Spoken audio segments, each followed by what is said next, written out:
Deuxième partie de notre émission spéciale Célina, prenez-en de la graine. Et nous recevons Gilles Poulou. Bonjour. Bonjour. Vous êtes l'auteur de la couverture de ce 7e opus de Célina. Je suis l'auteur des dessins. Oui. Parce que Lionel Calvin a fait le graphisme. Donc voilà, j'ai pas fait toute la couverture, il a fait tout le graphisme, j'ai fait les dessins. Donc alors, les regards. Les spécialistes remarquent très vite qu'il y a le regard de Célina, le regard de Georges Moustaki et le regard du fils de Célina. Comment vous êtes imprégné de ces divers regards pour les restituer sur la couverture? Alors pour le regard de Célina et de son fils, elle m'a envoyé une belle photo où ils étaient tous les deux. Donc là c'était du bonheur, je veux dire que quand on a... Des fois les gens me donnent des photos maton, c'est difficile. Mais Célina, je connaissais son regard déjà, son fils, la photo était très belle, donc j'ai pas eu de problème. On a eu un petit problème avec Moustaki parce que j'ai fait beaucoup de dessins de Moustaki et là j'en ai fait un, je trouvais, et j'ai un ami m'a dit oh, il est bien, c'est vraiment lui. Et j'envoie à Célina, elle me dit ah, c'est pas comme ça que je le vois. Alors j'ai dit zut, moi je le trouvais réussi.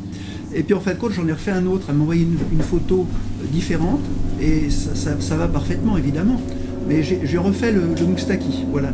Mais les deux étaient ressemblants, évidemment, mais elle préférait le second, donc on a pris celui qu'elle préférait. Un journaliste de 24 heures vous a appelé le croqueur de regard. Oui, est-ce que vous aimez ce titre? Oui, c'est joli, c'est Gilbert Salem, qui avait fait 2 articles sur moi en 2004-2007, pour la sortie d'un double album ferré, Rimbaud-Verlaine. Donc j'ai trouvé ça chouette justement, il a beaucoup d'imagination et puis c'est un bon écrivain aussi Gilbert. Et ouais, il avait fait un bel article où il parlait de ma rencontre avec Burki aussi qui a déterminé ma vie en Suisse. Donc c'était intéressant, ouais, bien sûr. Non, je trouve le titre est joli. Quand vous commencez un portrait, c'est toujours avec le regard que ça débute Oui, oui. Ouais, souvent. J'ai d'autres amis dessinateurs qui font pas comme ça, mais moi souvent je travaille les yeux. Et si j'attrape pas les yeux, en général, je continue pas ou je passe à autre chose. Voilà, donc c'est pas forcément facile.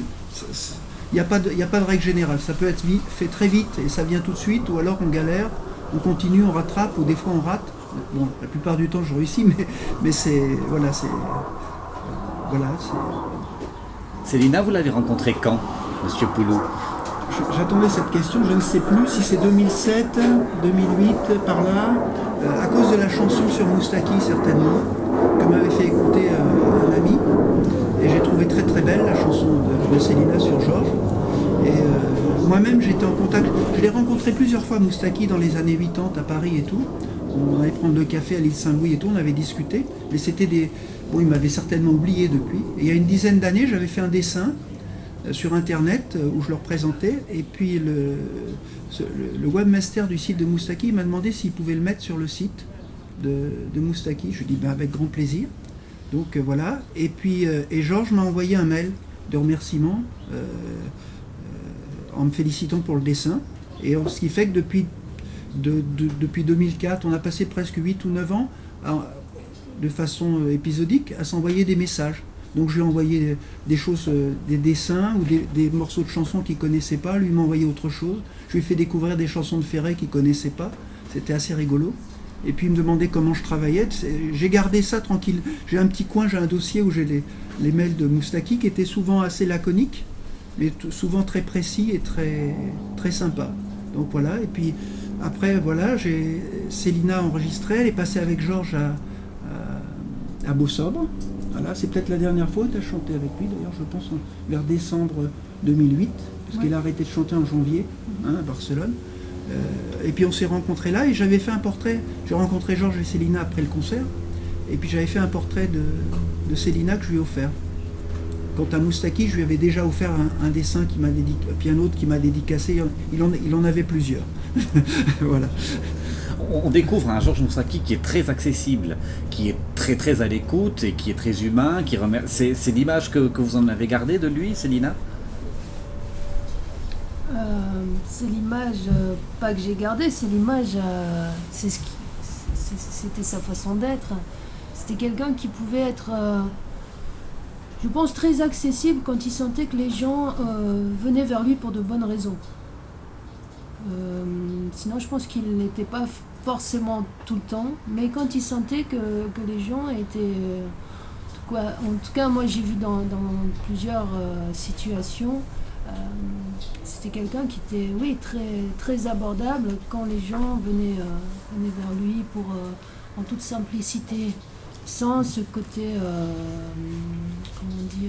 Non, il aimait pas les importuns, hein. Voilà, c'est ça. pas ça. Mais quand il sentait qu'il y avait une confiance ou quelque chose, moi j'essayais d'être très discret, j'essayais de jamais le déranger justement, je lui demandais des petites choses comme ça, et je crois qu'il aimait bien ça. Il y a une pudeur quoi aussi, hein, je veux dire. Mais c'était quelqu'un d'adorable. Moi je ne l'ai pas connu en privé beaucoup, mais par les échanges et tout, j'ai trouvé qu'il était toujours très, très sympathique et accessible, quoi. Mais il n'y avait pas d'hiatus entre l'œuvre et le bonhomme, quoi. C'est un peu comme Brassens.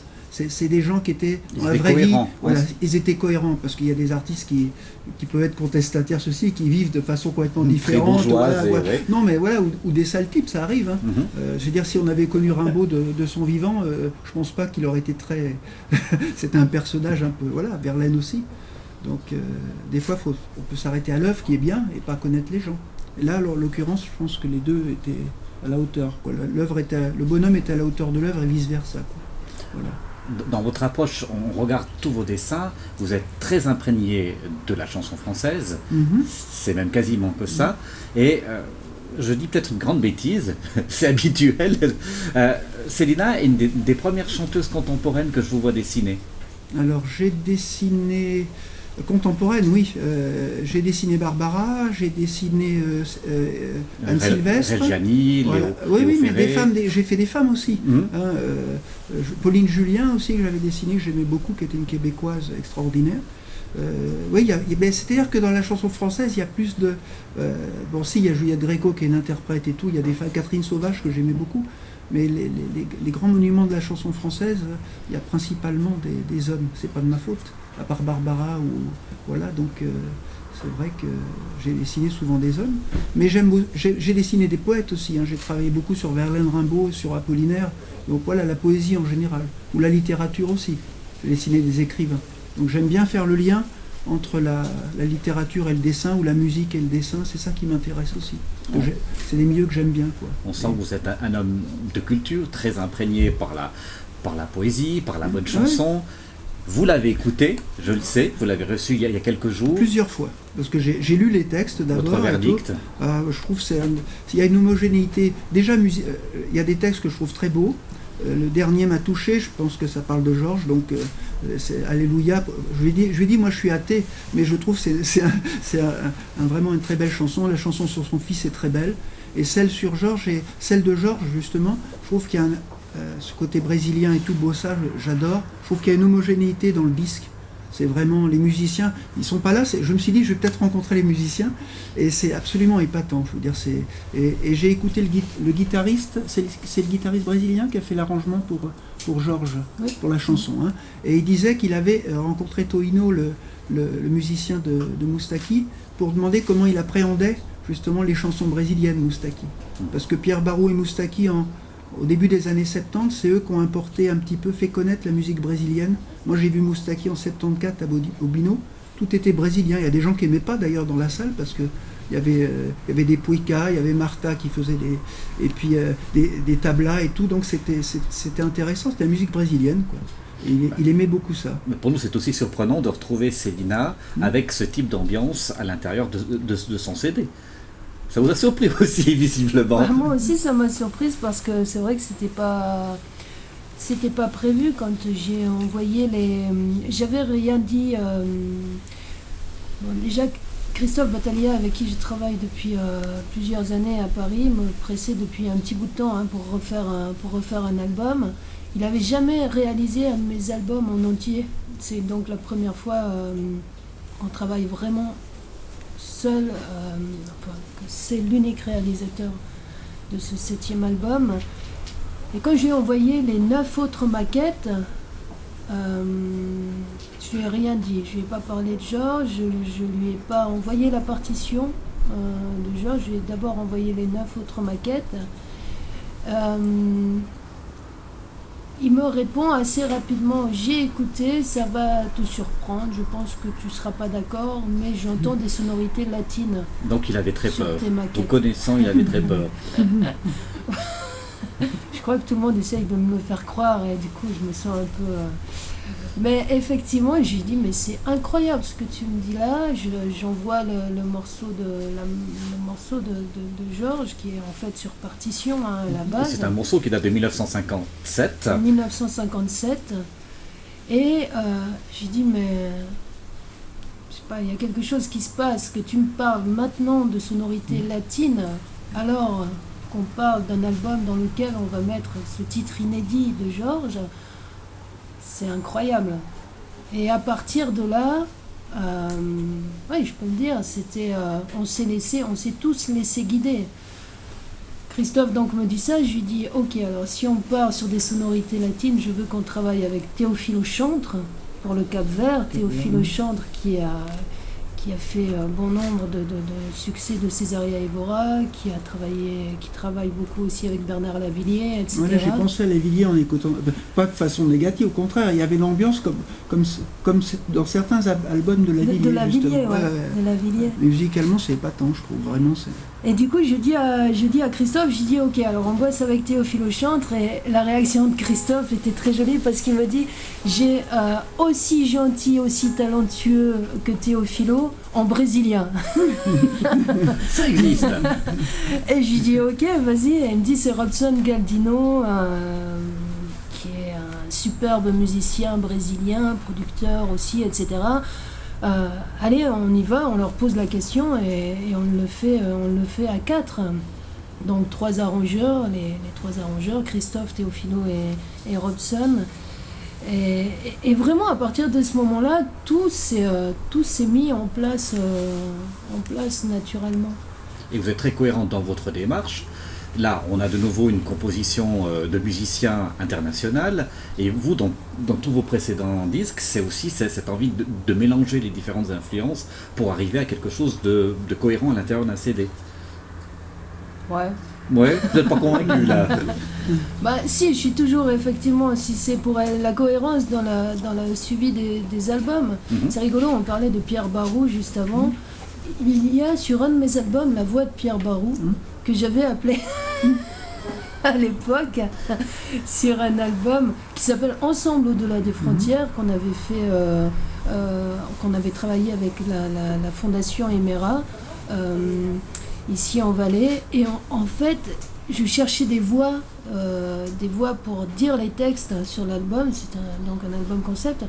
Et tout à coup, parmi ces voix, il y avait donc Zoé, Bernard Verlet, comédien français, comédien suisse. Et puis, je me dis, j'aimerais cette voix de Pierre Barou aussi sur cet album. Et j'ai appelé Pierre Barou. Et tout de suite, il a dit oui, pas de problème. Et l'autre jour, je repensais à ça quand tu viens de dire par rapport au fait d'avoir importé les sonorités brésiliennes en France. À je crois que c'est Barou, il a fait découvrir un peu à Moustaki au départ, je crois que c'est ça au départ.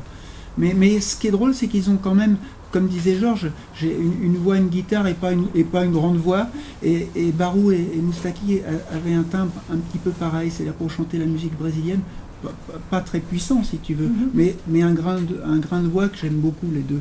Ça va très bien avec la musique brésilienne. Il y a des musiciens brésiliens qui n'ont pas non plus une voix extraordinaire, mais ça colle à la musique, j'aime bien justement.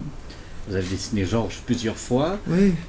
Vous avez dessiné Célina aussi plusieurs fois. Ah oui, plusieurs fois maintenant, oui, c'est maintenant, vrai. Oui. C'est là où je voulais en venir. Premier, oui. En fait, vous n'êtes pas venu les mains vides. Voilà. Vous lui avez apporté. Voilà, il y a deux choses. Ça, c'est un dessin que j'ai fait d'après une photo de Horst Taper. Vous me le donnez, je vais le mettre face caméra comme ça. Voilà. Alors ça, c'est pas l'original. L'original, je l'avais envoyé à Moustaki au mois de janvier 2013, un petit peu avant son décès. Et donc, c'est pas l'original. Ça, c'est un tirage que j'ai fait à partir de l'original. J'en avais fait plusieurs sur papier dessin. Pour les amis de Georges, j'en ai donné à quelques-uns. L'original, peut-être c'est Pia qui l'a maintenant, je ne sais pas, ou elle l'a retrouvé peut-être. Il était à l'île Saint-Louis. Et puis celui-là, je l'ai fait il y a quelques jours. Alors ça, j'ai fait un arrêt, je me suis un peu enquiquiné, j'ai fait un arrêt sur image. Dans la petite vidéo que tu as mise sur ton site, tu sais, il y a un moment où tu es avec Georges dans l'île Saint-Louis, j'ai reconnu l'escalier derrière. Et ça devait être au café, je pense, quand tu as enregistré la chanson, tu sais, avec lui. Et donc j'ai fait un arrêt sur image et j'ai dessiné devant l'ordinateur. Ce qui n'était pas évident parce que c'était pas très, très, très précis. et puis j'ai rajouté des petites lumières par-ci, par-là. Et puis voilà, c'était juste, ça c'est pour lui faire une petite surprise, voilà, c'était un petit dessin en passant, quoi. Ça vous fait quoi, Célina? Elle l'a vu déjà. Hein. Ah, oui. Là, je le vois en vrai. Oui. Voilà, c'est Vous ça. avez un peu cassé le suspense, parce que vous avez mis sur Facebook son élaboration progressive. Non, mais c'est incroyable, c'est ce qui me... Enfin, je ne suis pas la première à le dire, et il y en a bon nombre avant moi qui ont découvert les dessins de Gilles, mais ce qu'il y a d'incroyable sur ces dessins, et ce qui moi m'étonne, et je le jalouse d'ailleurs, parce que j'ai toujours rêvé de savoir dessiner, mais là ce qu'il y a d'incroyable, c'est le rendu des regards. On a l'impression que les personnages sont vivants tellement le regard est juste, tellement le regard d'une part correspond, ça c'est clair, mais en plus dégage quelque chose. Moi, c'est la première fois que je vois des portraits où vraiment il y a, je sais pas, c'est comme s'il allait chercher à l'intérieur. C'est comme s'il allait chercher l'âme de c'est comme ça qu'il faut s'aider. Allez, ouais, maintenant je commence à voir j'ai ça. un pacte à te faire signer. Mais vous captez vraiment des sensibilités particulières. Vous dites, bon, vous commencez par les yeux, c'est pas innocent non plus. Non, c'est-à-dire que là, je fais aussi des portraits particuliers, c'est le cas de le dire, donc des gens que je connais pas, donc souvent c'est autre chose. Mais c'est sûr que quand j'aime les gens et puis qu'il y a quelque chose en plus, voilà, c'est évident que j'essaye de faire quelque chose. Moustaki, je connaissais bien son regard et tout, donc il arrivait un moment pour ce dessin-là où j'ai arrêté de regarder l'écran et puis j'ai fait des choses un petit peu comme je le sentais. Vous avez épuisé dans vos souvenirs, dans vos impressions. Un petit peu. Et puis j'ai remarqué depuis une quinzaine d'années, j'avais des dessins qui étaient beaucoup plus léchés. Je faisais pas les boutons de chemise, mais vous voyez, je faisais le col et tout. Et au fur et à mesure, je vais à l'essentiel, je fais le regard, le sourire, et puis je laisse souvent le reste un peu plus flou, et ça donne plus de force, je trouve. Le but, c'est pas de faire de l'hyperréalisme et de faire une photo, je peux le faire. Vous épurez. Voilà, c'est ça. Il faut qu'un dessin soit différent d'une photographie, sinon ça n'a pas d'intérêt. Célina, en évoluant, vous avez l'impression aussi que votre style s'épure. En dessin. Ceci est une réaction totalement hors propos. Et vous avez très bien compris ce que je voulais dire. Je ne sais pas jouer d'accordéon. Je fais un peu de guitare, mais l'accordéon, non. Ah, tu te fais très bien d'ailleurs. Tu te fais très bien. Gilles chante et joue de la guitare, il le fait très bien. Mais ceci dit, vous vous débinez, vous ne répondez pas à la question. Laquelle? Celle que je viens de poser juste avant. Que t'es pur ton style. Ah, si mon style c'est pur. Le monsieur a demandé. Oui, parce que c'est... et d'où le bonheur d'avoir pu cheminer quelques années avec Georges et de pouvoir en parler. C'est quelqu'un qui... C'est pas quelqu'un qui donnait des conseils. Hein. C'est pas quelqu'un qui disait fais comme ci, fais comme ça, ou fais ci, ou fais ça. Par contre, de par sa façon d'être, il donnait envie de faire les choses... de les faire bien, de les faire, d'aller chercher toujours plus loin. Il avait cette énergie, je crois qu'il a transmis à toutes les personnes qui l'ont approché, c'était d'avoir envie d'apprendre, pas en étant dans l'effort, parce que lui-même, il n'aimait pas ça. Mais c'était vraiment la passion de... Et ça, c'est un vrai bonheur dans mon métier de pouvoir rencontrer quelqu'un comme Georges qui conçoit la chanson. Je parle d'une vraie chanson. Bien construite, qui semble facile, voilà. mais où il y a beaucoup de travail derrière. Il disait d'ailleurs qu'il aurait pu gagner sa vie, faire des chansons beaucoup plus grand public, entre guillemets, sans se forcer, et qu'il avait un respect des gens, donc il essayait d'écrire le mieux possible, mais c'était pas un vrai paresseux. Moi, je suis persuadé, c'est quelqu'un... C'est un peu l'image qu'il donnait. Non, ouais, mais ça, c'était une image qu'il donnait aussi. Il était actif, il faisait plein de choses. Il dessinait, il dessinait énormément. Moi, j'ai des petits dessins. Ses derniers dessins, il ne pouvait plus jouer de guitare, hein, donc il était trop faible. Et il m'a envoyé des dessins, des petits dessins pour son anniversaire et tout. Il m'avait fait une petite guitare en couleur avec un petit mot. Il faisait ça au doigt, je crois. Et sa sœur m'a dit, la sœur de Moustaki, elle m'a dit que comme c'était la dernière chose qu'il pouvait faire, c'est justement dessiner comme ça avec la tablette. Mais il travaillait, c'était pas quelqu'un de... Quand il a dit à Célina, concentre-toi sur tes chansons, c'est ça qu'il t'a dit. Il lui a dit de bosser, entre guillemets. Je veux dire, il a aussi appris la guitare classique dans une académie de guitare, le contrepoint et tout, pour s'améliorer. Parce qu'à l'époque de Piaf, il n'avait pas beaucoup, il arrivait, il gratouillait un petit peu. Et c'était un très bon guitariste par la suite. Quelqu'un qui lisait la musique, il jouait du Bach au piano et tout. Donc c'était un bon musicien. C'était pas superficiel comme ça. Mais il travaillait quand même, je pense. Mais bon, c'est vrai qu'il faisait ce qu'il aimait. Donc, mais il était exigeant, je pense, quand même, dans son écriture, dans la musique et tout. Et je trouve sur l'album Célina, au niveau de l'écriture aussi, il y a quelque chose qui me fait penser à Georges dans la façon, avec des mots, pas des métaphores comme Ferré ou des alexandrins, mais avec des mots simples, dire des choses justes, et je trouve que c'est très bien écrit. Et ça, Moustaki le faisait très bien. Les chansons qu'il a faites pour Reggiani et tout, c'était populaire, mais comme Sarah ou Ma Liberté et tout ça, mais les chansons de qualité, comme Ferrat a fait aussi. Donc on peut faire des très belles choses sans dire je t'aime toujours, ou des choses qui reviennent. Crions sur les toits en mettant toutes ces triples sur la table. Non, oui. Voilà. Mais écoutez, je vous remercie beaucoup. C'est déjà fini. Merci à Célina, puis merci à vous. Voilà. Merci. Vous revenez quand vous voulez, Gilles. Je suis fanbase aussi, il n'y a pas de raison. Écoutez, il y en a un qui a commencé, il faut continuer la tradition. Merci. Merci.